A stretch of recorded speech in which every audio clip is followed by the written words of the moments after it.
안녕하세요.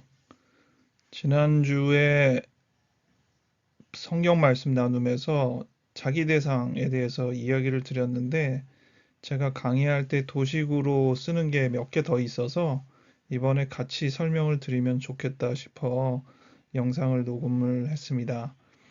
이 영상 보기 전에 지금 이 첫 화면에 나오는 내용이 그대로 담겨 있는 성경 말씀 나눔 아직 보지 못하신 분은 먼저 보시면 더 도움이 될 거예요. 링크 걸어 드릴게요. 과대자기, 이상화 부모상, 그리고 쌍둥이 전이 이 세 가지 내용에 대해서 지난 시간엔 설명했었는데 오늘은 쌍둥이 전이 얘기는 안 하고 과대자기, 이상화 부모상에 대한 이야기만 하겠습니다. 먼저 자기의 형성에 대해서 자아심리학과 자기심리학이 다르다는 개념을 말씀을 드렸는데 자아심리학은 자기의 독립을 중심으로 하고 반면 자기심리학은 평생 대상과 관계를 의존적으로 하는 어떤 입장을 표현한다고 했죠. 그래서 그거를 도식으로 그리자면 지금 그림에서 둘 다 자기가 좀 불분명하게 흐릿하게 보이잖아요. 근데 이것을 분명하게 하기 위해서 자아심리학 개념은 일단 자기가 자기 스스로의 경계를 이렇게 만듭니다. 그래서 그 경계를 통해서 자기를 더 분명하게 하는 형태를 취하죠. 반면 자기 심리학은 대상이 있어야 돼요. 주변에 대상이 있고 그 대상과 자기 사이에 간격이 형성되겠죠. 그리고 그 사이에서 교류가 일어나잖아요. 그 부분을 대표적으로 자기 심리학에서는 자기 대상이라는 표현을 씁니다. 이 자기 대상을 통해서 자기가 더 분명해지는 거예요. 그래서 이런 개념이 자아 심리학과 자기 심리학의 차이다라고 볼 수 있어요. 얼추 비슷한 내용이긴 하지만 자아 심리학은 대상의 영향을 조금 상대적으로 덜 받는 반면 자기 심리학은 대상의 영향을 더 많이 받는 것으로 그림만 봐도 알 수가 있죠. 오늘 제가 두 부분, 과대자기 이상화 부모상에 대해서 주로 설명을 드린다고 했는데 아이가 처음 태어나면서 자기 존재 그리고 대상의 존재에 대한 인식의 가장 기본은 두 부분이 완벽하다고 생각하는 것입니다. 그래서 그림으로 저는 이렇게 그려요. 과대자기 이상화 부모상이 가득한, 완벽한, 그걸 일차적 자기애라고 부르는 것이죠. 그래서 그림의 이 부분을 강의상으로 나 잘났다, 너 잘났다 이렇게 표현하기도 하는데 이게 완벽하다는 개념보다는 전부다라고 말하는 게 조금 더 정확할 것 같아요. 어린아이가 자기에 대해서 경험한 게 전부잖아요. 세상의 전부. 들국화 노래 중에도 그것만이 내 세상이라는 노래가 있는데 그것처럼 자기가 경험한 것밖에 없기 때문에 그게 전부인 거예요. 그래서 그거를 나 잘났다, 너 잘났다, 자기도 잘났고 대상도 잘났다. 근데 너 잘났다는 표현은 약간 좀 비하하는 표현 느낌이 있는데 그런 표현으로 제가 쓴 건 아니고요. 둘 다 완벽하다는 거예요. 둘 다 100점이다. 이렇게 말하는 게 조금 더 쉽게 설명되지 않나 싶어요. 태어나면서 아이는 그렇게 자기에 대해서 그리고 자기 주변의 환경, 대표적으로 자기를 양육하는 부모, 어머니에 대해서 그렇게 인식하는데 그게 바로 나르시시즘, 가장 태어나면서부터 원래부터 갖고 있는 일차적인 자기애라는 겁니다. 근데 이것을 유지하게 되면은 아무 문제가 없겠죠. 아이는 태어나면서 갖고 있는 그 인식을 그대로 평생 갖고 사는 거잖아요. 그걸 유지하기 위해서 뭐가 필요한가? 과대자기는 자기가 완벽하다는 거를 계속 반영해주는 대상이 또 필요해요. 그래서 반사로 과대자기를 유지합니다. 어떻게 유지하냐면 자기가 뭔가 이렇게 배고프다 생각했는데 먹을 게 입이 딱 들어와요. 그러면은 아 역시 나는 완벽해 이렇게 생각하는 거예요. 자기는 졸려서 자고 싶은데 뭔가 이렇게 누가 뭔가가 환경이 자기를 등을 두드리면서 스르르 잠을 잘 자게 해요. 역시 나는 완벽해 이렇게 느끼는 거거든요. 그리고 내가 뭐를 좀 했는데 옆에서 아이고 잘하네 이렇게 반겨주고 하면 그게 역시 나는 잘났어 이런 생각을 더 갖게 하는 거죠. 그래서 과대자기가 여전히 그 100점을 유지하는 겁니다. 동시에 또 우리 부모 완벽해. 절대 의존으로 전적으로 부모를 믿어줌으로 100점이 유지가 되는 겁니다. 그런데 이렇게 둘 다 100점을 유지하는 게 계속 평생 갔으면 좋겠지만 안 그렇잖아요. 현실이 안 그렇잖아요. 그러니까 반드시 이 부분에서 후퇴 내지 상실이 오기 마련입니다.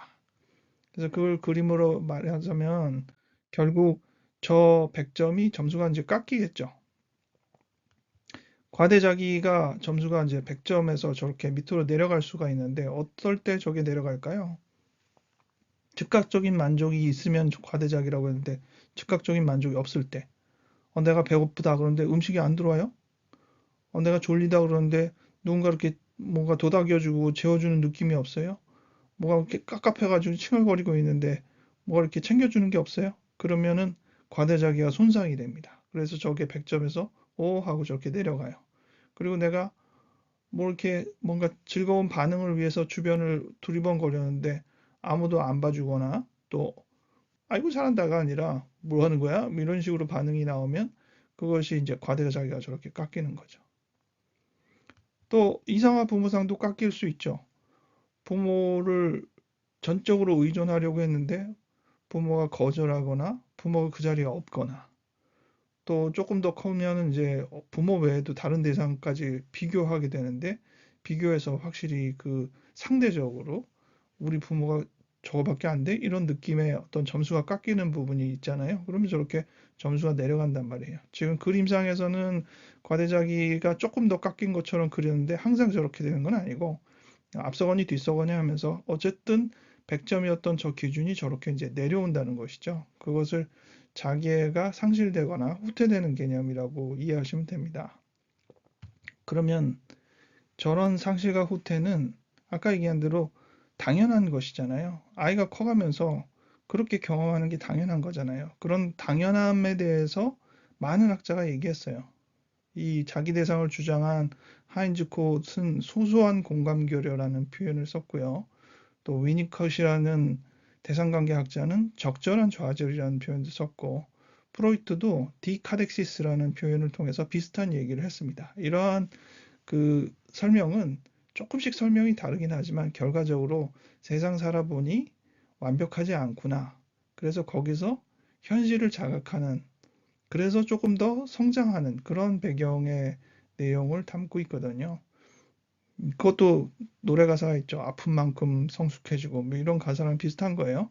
근데 어느 정도 아프면 성숙할 수는 있지만 너무 아파 버리면 곤란하잖아요. 그래서 이렇게 당연한 수준으로 상실과 후퇴가 있지 않고 과도하게 상실과 충격이 있을 수도 있어요. 그럴 때 자기애적 상처라는 표현을 쓰기도 합니다. 그리고 소소한 공감교류 정도가 아니라 소소한 단어가 빠지죠. 공감교류가 되고 또 적절한 좌절에서 적절한이 빠져서 좌절이 되고 또 거절이 있고 유기, 버려짐이 있고 이러면 이제 병적이고 과도한 충격으로 저 점수 깎이는 게 과하게 깎이는 것을 경험하게 됩니다. 그러면 이제 어떻게 하면 좋을까요? 저 점수를 뭔가 만회를 하거나 사실을 인정하거나 이렇게 해야 되는 거잖아요. 그게 가장 중요한 핵심입니다. 이 자기애적 상처, 이 부분이 깎인 것을 어떻게 복구하느냐. 2차적 자기애. 아까 1차적 자기애가 원래 100점 100점이었는데 다시 그것을 2차적 손상된 것을 다시 원래대로 두 번째로 다시 이제 100점으로 만들려는 어떤 의도. 이 부분이 필요한 것인데 이 부분을 가리켜 자기 대상 전이, 자기애적 전이라는 표현을 써요. 쉽게 말하면 저 과대자기의 저 깎인 부분을 다시 100점으로 이상화 부분의 저 깎인 부분을 다시 100점으로 만들고자 하는 개인의 심리적인 환상 내지 노력을 말합니다. 그래서 그 전이를 가리켜 과대정의를 다시 원점으로 돌리려는 것을 거울전이라는 표현을 쓰고 이상화 부모상을 다시 원점으로 돌리려고 하는 노력을 이상화전이라고 하는 거예요. 깎인 만큼 복귀하려는 노력인 거죠.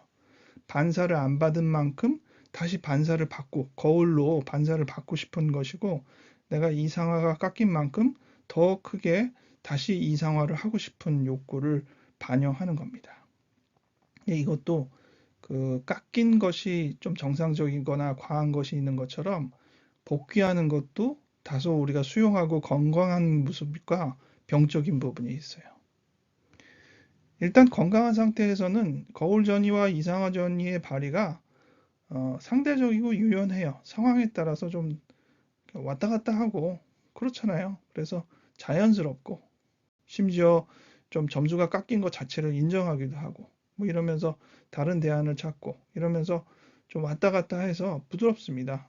유연하고 그래서 이제 그런 거를 조금 다른 표현을 하자면 거울전이의 개념은 이제 자존감을 고취하는 게 거울전이인 거죠. 그리고 칭찬을 유도하고 주변에서 자기를 나 잘했지 하면서 이런 것들을 좀 그래 너 잘했다라는 것들을 대답을 오히려 유도를 해서 자기 자긍심을 세우는 거 이런 것들은 우리 입장에서 보면은 무난하고 수용할 만한 거울전이의 노력이라고 볼 수 있어요. 또 이상화전이에 있어서도 주변에서 닮을 만한 것들을 충분히 담거나 모방하거나 또 존경하고 소속감을 갖고 이러한 여러 가지 과정들이 허용되고 또 건전한 이상화 전이의 추구 내지는 성취라고 볼 수 있습니다. 그런데 병적일 수 있죠. 그것도 모습이 이럴 때는 경직돼 있어요. 거울 전이를 발휘하다 안 발휘하다가 이렇게 좀 유연해야 되는데 항상 아주 강력하게 계속적으로 거울 전이를 요구하고 또 이상화 전이도 이랬다 저랬다 상황에 따라서 유연하게 하면 좋은데 항상 이상화적인 어떤 특성을 계속 발휘하고 이러니까 주변 사람이 이제 그걸 보고 언짢아질 정도로 불편한 거예요. 거울 전이를 막 강조하게 하는 사람은 극단적으로 이기심을 갖고요. 특별히 자기에 대해서 아주 엄청난 찬탄을 요구합니다. admiration이라는 영어를 번역한 건데요. 찬탄. 근데 이 단어보다 우리가 제일 요즘 드라마를 통해서 익숙한 단어는 추앙이죠. 사랑만으로는 부족해. 나를 추앙해. 이런 그 드라마 대사가 있잖아요. 아마 그 작가분께서 이 자기 대상과 관련된 자기애적 성격 장애를 공부를 좀 하셨나 봐요. 그래서 거기 진단 기준에도 들어가는 이 찬탄을 요구하는 개념을 조금 더 다른 표현으로 써서 추앙이라는 단어를 선정한 것 같습니다. 네, 그런 것이 이제 거울전이고 이상화전이는 또 중독적으로 너무 심하게 의존하고 병적으로 몰입하고 이런 것을 통해서 과도한 이상화, 종교적으로도 이런 잘못된 중독에 빠질 수도 있는 것이죠. 이런 것들이 병적인 자기의 회복, 어떻게 보면은 건전하지 못한 2차적 자기애라고 볼 수 있죠. 우리는 어떻게 하면 좋을까요? 결국은 이 건전하지 못한 전위적인 태도를 어차피 전위는 필요한 거고 건강하고 수용할 만한 전위로 대체하고 어쨌든 간에 이것이 점수는 깎였지만 나름대로 복귀하는 그런 마음을 갖도록 하는 것이 목표죠. 그래서 건강하게 복귀가 되면 이게 공감이 됩니다. 이 공감이라고 하인즈 코옷이 특히 이 전이의 성취를 공감이라고 표현했거든요. 이게 깎인 것도 공감 결여라고 표현했고 그가 가장 많이 쓴 단어가 이 공감인데 이 지금 이론을 꼭 발달 이론의 개념으로만 생각하지 않고 여러분들이 개념으로 좀 적용해 본다면 제일 쉬운 거는 우리가 갖고 있는 기대, 이상이 있잖아요. 근데 살다 보면 그 이상대로 안 되잖아요. 그러면 점수가 이제 깎이잖아요. 그러면 어떻게 할까? 그냥 인정할까? 하지만 여전히 나는 그 기대를 가지고 살 거야 하면서 거기를 이제 환상으로 채울까? 이 부분이 있잖아요. 그것을 채우는 것이나 그것을 어느 정도 대안을 만들어서 전의를 성취하려고 노력하는 것이나 그것을 결국 이제 공감으로 얻어내는 것이나 다 매한 가지인 개념이라고 볼 수 있습니다. 그것이 성장이라는 것이죠. 이런 과정. 점수가 깎이고 다시 복귀하고 이러한 과정을 반복하는 것이 인간 발달의 성장인데 특별히 그 하인즈 코웃이라는 학자가 자기 대상에 대한 개념을 얘기하면서 이 부분을 이야기했기 때문에 제가 이런 그림으로 도식으로 개념을 설명을 드렸습니다. 조금 더 관심이 있으면 자기 대상 또 자기 심리학에 대한 전반적인 내용을 강의하는 여러 부분을 참고하시면 좋겠습니다. 나중에 또 시간이 되면 프로이트 아까 제가 언급한 디카덱시스, 카덱시스 이 개념에 대해서도 도식이 준비된 게 있는데 한번 좀 말씀을 드려보도록 하겠습니다. 다음에 또 뵙겠습니다.